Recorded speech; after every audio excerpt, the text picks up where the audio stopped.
Okay, magandang tanghali mga kaibigan. So ang araw ngayon ay Linggo, August 23, 2026. Ayan, Sunday. So andito tayo ngayon sa Purok 9. Dating Purok 9 na ngayon ay Purok 10 at 5 na. Pinagatian na ng Purok 5 at 10. Pero itong party natin ay ating lupa ay dito na sa pwede na siya masasakop ng Purok 5. So depende na lang yan kung saan tayo magpasakop. Yan. So ako si Angelito Duran Jr. Yan. So mayroon tayong lupa dito na 2 hectares na ating nililinis. So ito guys ay ginamitan natin ng grass cutter dito banda kasi medyo pangit yung mayroon mga trees kantos.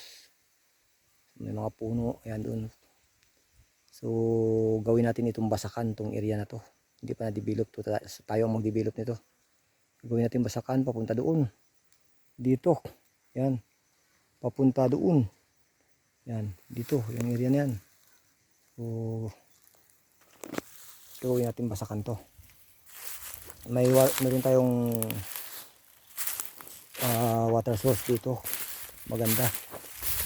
So ito, maliit lang ito pero pwede siyang pero bukal ito guys. Bukal yan.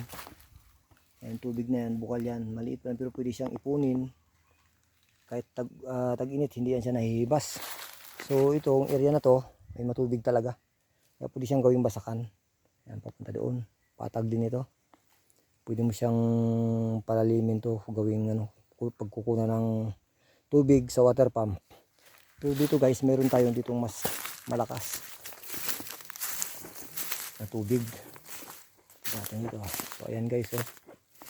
Ayan, itong area na ito ang gagawin natin basakan. Napunta rito, meron yan siyang magandang dito water source.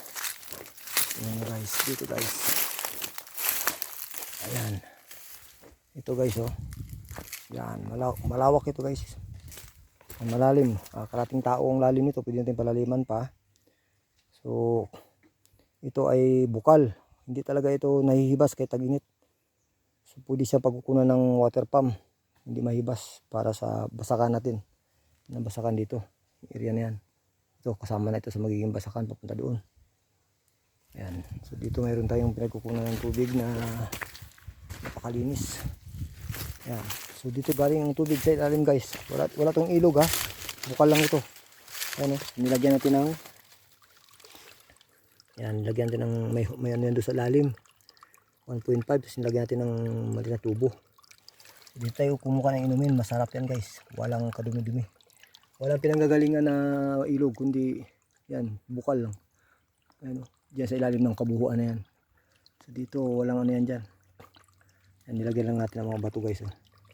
Yan, so dito, yan, dito galing. So dito, yan, hinukayan. Yan, hinukayan ng isa sa mga magtatanim ng gulay dito. Mayroon dyan nagtatanim ng gulay dyan. So dito siya kumukuha ng tubig na sa water pump niya. Pero ito ay area na natin. Sa lupa na natin ito. Yan. Malaki yan guys. Malaki yan, malalim. Pwede rin palaliman pa. Ayan. So sakop na yan ang ating area. Lupa. Yan, boundary natin yung sapa-sapa na yan. Doon, papunta doon. Punta doon. Pag ganyan. Okay guys, thank you for watching. So scatter tayo. So itong gagawin natin basakan. Itong area na to. Ang lambot ng lupa dito, wala rin bato. Kaya pupunta doon. Ayan. Dito. Ayan. Simulan natin yung grass cutter. Ayan.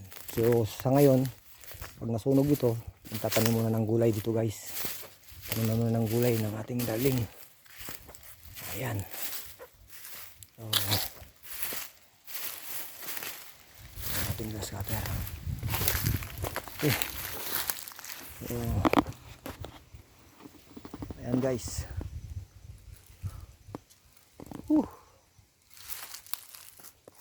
Thank you for watching.